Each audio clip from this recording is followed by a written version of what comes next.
Dobar dan svima, dobrodošli u SM kuhinju i u moj novi video. Danas ćemo pripremati sarmice koje zaista najbrže stižu, ne kuvaju se, peču se samo 30 minuta. To su naravno sarmice sa blitvom. Ovdje imam domaću blitvu, za to nam je naravno potrebno 1 šolja pirinča za fil. Ovdje imam oko 600 g junećeg mlevenog mesa, 4 veće glavice crnog luka i 2 šargarepe. Od začina će nam naravno biti potrebna aleva paprika, vegeta, so i mleveni crni biber. Prvo što radimo, ja ću naravno dobro oprati 1 šolju pirinča i staviti da se prokuva. Dok nam se pirinač kuva, ja ću naravno preko blitve sipati vrelu vodu koju sam zagrejala. Nemamo je potrebe kuvati, zato što treba samo par minuta da ona lepo omekši.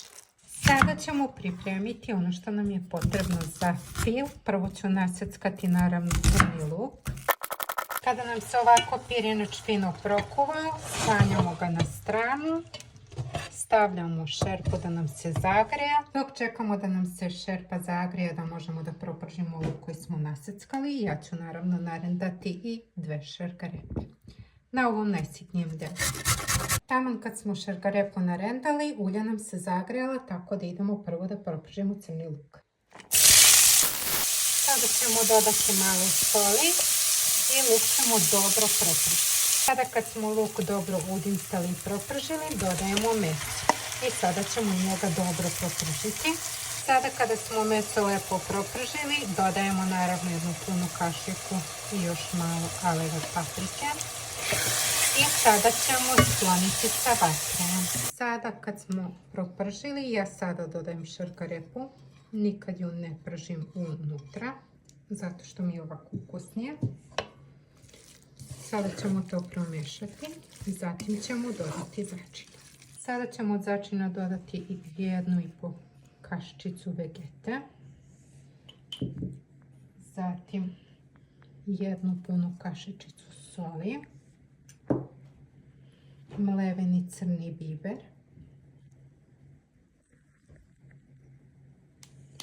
To ćemo sada lepo promešati. Zatim dodajemo pirinač koji sam ja dobro prokuvala. Sada ćemo to sve fino promešati. Sada kada smo ovako lepo izmešali, naš fil je spreman. Ja sam naravno blitvu ocedila, prohladila hladnom vodom i spremna je za motanje. Prvo što radimo, ovu lepšu stranu naravno stavljamo na dole. I sada ćemo staviti fil.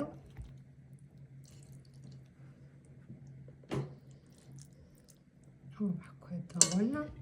I onda ćemo naravno motati sarmice. One su zaista toliko ukusne, a tako brze i jednostavne.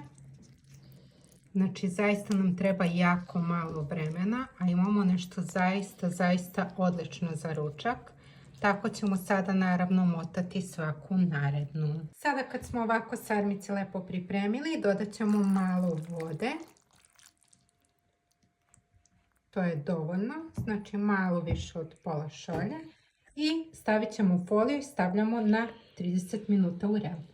Kada su nam sarmice ovako ukuvale, sada ćemo napraviti preliv. Ja sam ovdje razbila 2 jaja, dodat ću malo soli i malo bibera. To ćemo sad fino izmutiti. I sada ćemo dodati kiselu pavlaku, oko nekih 180 grama ili 200 po svom ukusu. To ćemo sad zajedno izmutiti. Najbolje uzeti žicu i to fino ovako sjediniti. Sada ćemo preliti sarmice.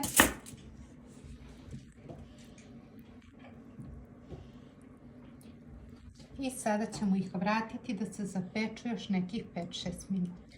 Naše sarmice su pečene, pogledajte kako lepo izgledaju, sa ovim prelivom su još ukusnije. Sada ćemo ih ostaviti malo da se ohlade i onda ćemo servirati. Naše sarmice su servirane, pogledajte kako lepo izgledaju, jako su ukusne, Jako su brze za pripremu, tako da ako ne znate šta ćete kuvati ovih dana, ovo je jedna odlična ideja. Ako vam se sviđa, lajkujte, pišite mi u komentarima kako vam se sviđa, subscribeujte se na mom kanalu i mi se naravno vidimo u sljedećem videu. Pozdrav!